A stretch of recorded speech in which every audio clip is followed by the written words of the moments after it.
Yeah, Tim and Stephanie, the three suspects were arrested shortly after the stabbing, charged with multiple crimes. But county commissioners say that security footage outside the library shows the incident was a little more complex than first described.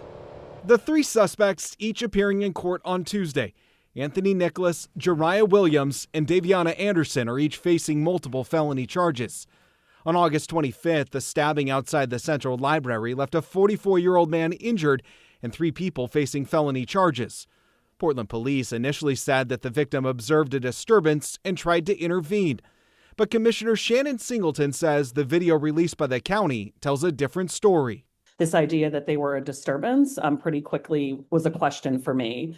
That was the first thing that I really noticed and saw. KGW News also talked with County Chair Jessica Vega-Peterson, who called for the video's release. It was really striking to me to see just how things had played out. That was different than what we had heard about, I think, in the media and with some of the initial reports. The 2 videos are silent, which leaves several questions unanswered about what was said leading up to the confrontation. At one point, the victim does confront the group, then walks away.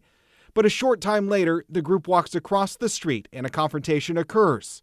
Now, it's hard to make out what the victim has in his hands as he swings wildly at one of the individuals before they disappear into the dark background and a streetcar then blocks the view. I think for me, it was there's more to this story and not, again, being able to see the sequence of things and when he actually was stabbed. I'm not clear if he was defending himself or if it was the other way around. I don't think anything means that he deserved to be stabbed. I want to be really clear about that. That behavior is not acceptable either. Both Singleton and Chair Vega-Peterson say it's about transparency and making sure racial stereotypes don't shape the public narrative. This isn't about dictating the right and wrongs of the case. That's going to play out in the judicial system as it should.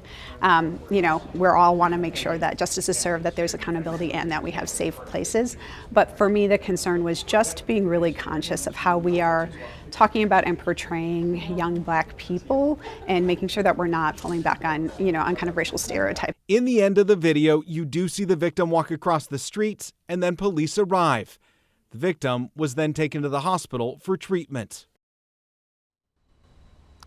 We reached out to Portland police to comment about the narrative portion of this story that they're questioning, and Portland police declined to comment and referred us to the DA's office, who also declined to comment.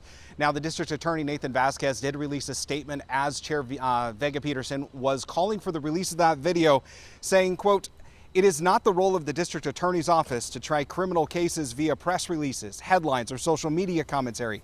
It is our responsibility to present evidence in a court of law where justice can be administered fairly and in a manner that protects the rights of the victim and the accused." And just a little bit ago on Facebook, the Portland Police Association blasting the chair, saying, quote, "For a county chair to put her thumb on the scale of justice, potentially polluting a future jury pool without access to all evidence and ignoring the will of a convened grand jury is truly shocking." Back to you.